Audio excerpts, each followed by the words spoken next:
Our series of interviews for Saving America is also designed to highlight problems in our society. A major problem is bullying, whether in school, the workplace, any place in America.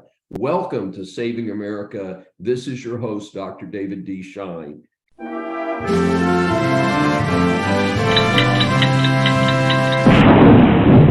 Saving America welcomes Taylor Brock, who is the mother of 5. Her husband is in the military. They just moved to Virginia in July. This family recently had to pull their youngest son out of school because the school refused to expel his attacker. He's only 12 years old. I have watched the video. Frankly, I got upset watching the video. And, I'm an attorney. I think I'm a pretty tough guy. I'm a college professor. This is a tough situation. We welcome Taylor Brock for her first appearance on Saving America. Welcome. Thanks for having me. Well, it's something else. So let's start with the basics. Tell us what happened to your 12-year-old son. My son came home crying, and I saw marks on his neck. He said that this girl was grabbing his face and his neck. I knew of this girl because this isn't our first instance with her. She stole a toy back from him in November and has bullied him. And she's kind of known for being a bully, but mostly bullies my son. I did ask my son if there was a video, and he mentioned someone's name, and that person sent me the video. And I was mortified when I saw it. This is so much worse than even like how my son is describing it. I feel like it brings a whole new depth to it. I did take this video along with my son so the school could see the markings on his neck and the gravity and severity of the situation with this video. They said that they would take care of it. I asked them what that meant because I need to know if my son can come back to school or not. I don't want him to be in the same school if she's going to be there.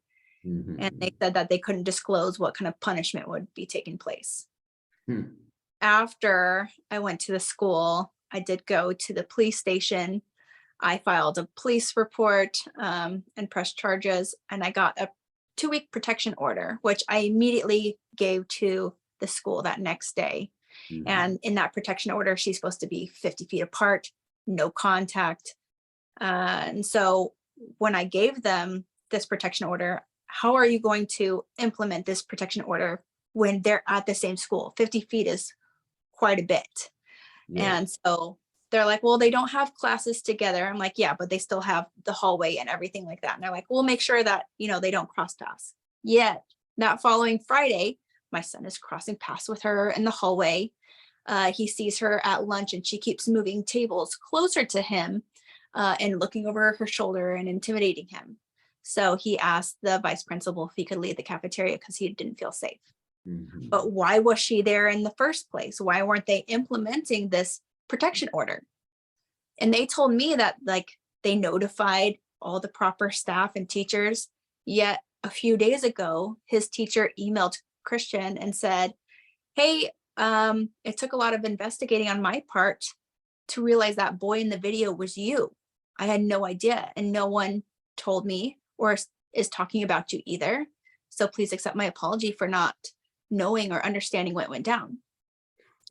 And that surprised me, that it's like, they try to sweep this so much under the rug that they didn't even tell my son's own teachers that an attack had happened or that this protection order was in place. How are you going to protect my son when you didn't even tell anyone what happened? None of the parents on that bus were notified that there was an attack or strangulation on that bus. And the email that they sent out after I went to the news was, hey, you might have seen on the news that of a situation that happened. They're just trying to downplay everything. The schools aren't taking the things that are happening to the children seriously. I gave them everything. I gave them a graphic video. I have pictures. I have a protection order that I gave them. And still that wasn't enough for them to protect my son. Now, so this is interesting because as I mentioned, went to high school in Norfolk, Virginia. Virginia has for many years had a reputation as being a top public school system.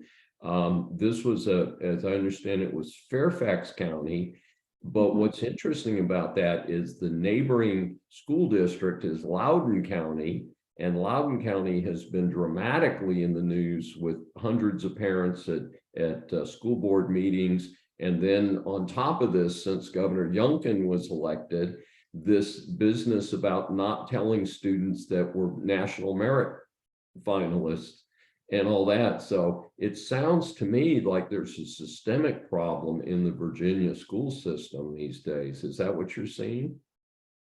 Yeah, I feel like they aren't taking these children seriously. Like, I've gotten hundreds of messages from parents saying, what do I do? I've gone to the school and they're not listening to anything that I have to say. Like, we have evidence and they just try to sweep things under the rug.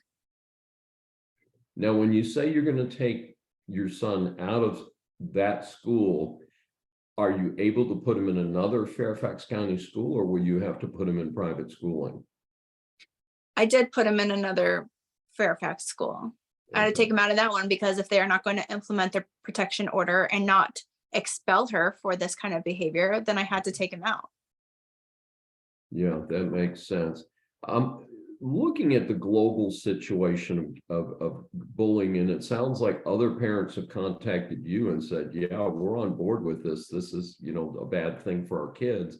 What do you advise other parents? What can parents do across the board to try and protect our children better? I feel like we have to spread awareness of what is happening in the schools. So many kids don't even want to come forward because they're afraid of retaliation. I know my son had a couple kids on that bus that were his friends that they were blocked. They weren't able to do anything and they were afraid to come forward because they're bullied themselves and their parents were scared to even come forward. And so I feel like we need to create a safe environment for the children. And I think one way we could do that is put preventative measures into place. I feel like everything is advancing in life except morals. So why don't we teach our children how to manage anger, how to communicate effectively, and overcoming peer pressure and stress, things that they already go through, how to become better citizens and benefit one another and help each other. Because if you look at that video, not one person stood up for my son. They all just laughed and were taking videos. And I feel like every child could benefit from having these preventative measures and classes where children can learn how to deal with situations like this. And then we also need to have harsher punishments put in place so children don't want to do this in the first place. After I took my son out, my son had an email from a student that said, I know what happened. I'm going to find her and make sure she never does this again. Yeah, So which here, is not where we want people to go either. We don't want to turn into a vigilante operation. I had to message him back and be like, I appreciate you wanting to stand up for my son and injustice, but I don't want harm to come to anybody. And that's why I'm trying to get this point across, that I don't want kids to feel like they have to take things into their own hands because the school isn't doing what they're supposed to do. If the school isn't listening to the children and the hurt that there is being caused to them, okay, then they might like go hurt someone else, or they will hurt themselves. There's so much suicide nowadays too, because no one's listening to them. What are you expecting children to do if no one is going to take them seriously? That they're supposed to continue on and fight this mental battle on a daily basis, alone, and continue to have like this abuse put upon them? We have to do something in the schools. This can't just be another story. We have to start making changes. Well, I totally agree with you. Taylor, if our audience wants to get more information about you in this situation, how can they do that? I do have a blog. It's modma, modma.net. I have the whole story on there, video, pictures, responses from the school and this child as well. So, they can continue to read on there on my blog. They can see everything on my Facebook as well. It's Taylor Brock. So. And one of the things I was going to ask you, when I watched the video on your blog, a lot of the faces were blurred out, like from professional system. Was that what happened? How did that particular video end up the way it appears to me on your blog? So I have the original video and I actually blurred the faces, and I Okay. originally was going to blur my son's face, but then you can't see her grabbing his face. You can't see the choking and even the fear in my son's eyes. And I feel like if we're going to make change, I need people to see how traumatizing this is.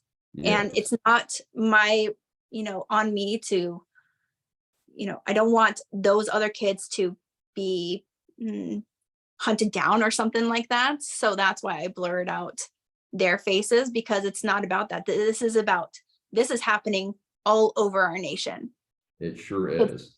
everybody are being bullied and harassed and not taken seriously by the school. And it's time that we make a change about that. Sounds like very good advice and a very good observation. Thank you so much, Taylor Brock, for being a guest on our Saving America segment. This is Dr. David D. Schein. Thank you for joining us today. And if you've enjoyed this episode, please subscribe on your favorite platform.